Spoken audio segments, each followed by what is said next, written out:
శ్రీమాత్రే నమః. అందరికీ నమస్కారం అండి. ఈ వీడియోలో 2026 సంవత్సరంలో గురు పౌర్ణమి పండుగ ఎప్పుడు వచ్చింది, ఈ రోజు ఎటువంటి విధి విధానాలు పాటించాలి, ముఖ్యంగా గురుబలం పెరగడం కోసం ఎటువంటి పరిహారాలు చేయాలి అనే పూర్తి సమాచారాన్ని వీడియో ద్వారా తెలుసుకుందామండి. అందుకని వీడియోని ఎక్కడా కూడా స్కిప్ చేయకుండా చివరి వరకు చూడండి. హిందూ పంచాంగం ప్రకారం ఆషాఢ పూర్ణిమనే గురు పూర్ణిమ అని, వ్యాస పూర్ణిమ అని పిలుస్తారు. మనకి జన్మనిచ్చిన తల్లిదండ్రుల తర్వాత ప్రత్యేక స్థానం గురువుదే. గురువు లేకపోతే మన జీవితం చీకటిమయం అవుతుంది. మనకి చదువుని, జ్ఞానాన్ని, బుద్ధిని ప్రసాదించేది ఒక గురువు మాత్రమే. అటువంటి గురువులను పూజించే రోజే ఈ గురు పూర్ణిమ. మానవులకు జ్ఞానాన్ని అందించిన మహానుభావుడైన వేదవ్యాసుడు పుట్టింది ఈ గురు పౌర్ణమి రోజే అండి. అందుకే ఈ రోజు గురువులను పూజించాలని అంటారు. ఈ రోజు గురువులను పూజించి గురువుల ఆశీర్వాదం తీసుకున్న వారికి తప్పకుండా శుభ ఫలితాలు కలుగుతాయని అంటారండి. అందుకని ఈ రోజు ముఖ్యంగా గురువులను అయితే ఆరాధించాలి. మనకి గురుమూర్తులుగా చెప్పబడేది దత్తాత్రేయుడు, దక్షిణామూర్తి, గురు రాఘవేంద్ర స్వామి, సాయిబాబా. వీరిని ముఖ్యంగా ఈ రోజైతే పూజించాలండి. మన సనాతన భారతీయ సంస్కృతి గురువును త్రిమూర్తులతో పోల్చడమే కాదు, తల్లిదండ్రుల తర్వాత స్థానాన్ని కూడా కట్టబెట్టింది. ప్రతి వ్యక్తికి ఆది గురువు తల్లి అయితే మంచి చెడుల విచక్షణ మాత్రం తెలియజేసేది గురువు. ఏ వ్యక్తికైనా మొదటి గురువు తల్లి. ఆ తర్వాత మనకు జ్ఞానాన్ని అందించి ఏది మంచి ఏది చెడు చెప్పేవారే గురువులు. అలాంటి గురువులను పూజించడం కోసం నిర్ణయించబడిందే ఈ గురు పూర్ణిమ. అందుకని ఈ రోజు తప్పకుండా తల్లిదండ్రులను, గురువులను గౌరవించాలి. గురు పౌర్ణమి రోజున తప్పకుండా గురువులను ఆరాధించాలి. ఈ రోజున గురువులను పూజించడం వలన జాతకంలో మనకి గురుబలం బాగా పెరిగి ఉద్యోగం, చదువుల్లో ఉన్నత స్థాయి, ఇంకా గవర్నమెంట్ ఉద్యోగం లాంటి మంచి మంచి అవకాశాలను పొందగలుగుతాము. అందుకని గురు పౌర్ణమి రోజున తప్పకుండా గురువుల ఆశీర్వాదం, అలాగే గురువుల యొక్క అనుగ్రహాన్ని పొందాలి.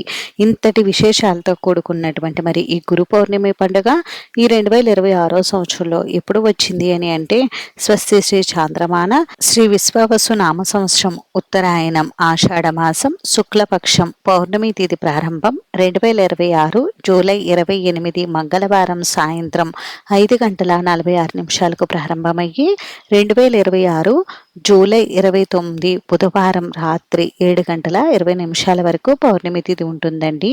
హిందూ పంచాంగం ప్రకారం సూర్యోదయ సమయానికి ఏ తిథి ఉంటుందో ఆ రోజంతా కూడా తిథిగా పరిగణిస్తాం. కాబట్టి ఈ సంవత్సరం గురు పౌర్ణమి పండుగ జూలై 29 బుధవారం అయితే వచ్చిందండి. ఈ రోజు పూజ ఏ సమయానికి నిర్వహించుకోవాలనేది నేను డిస్ప్లే పైన అయితే టైమింగ్స్ ఇస్తున్నానండి. ఆ టైమింగ్స్ లో మీరు పూజా కార్యక్రమాలు నిర్వహించుకోండి.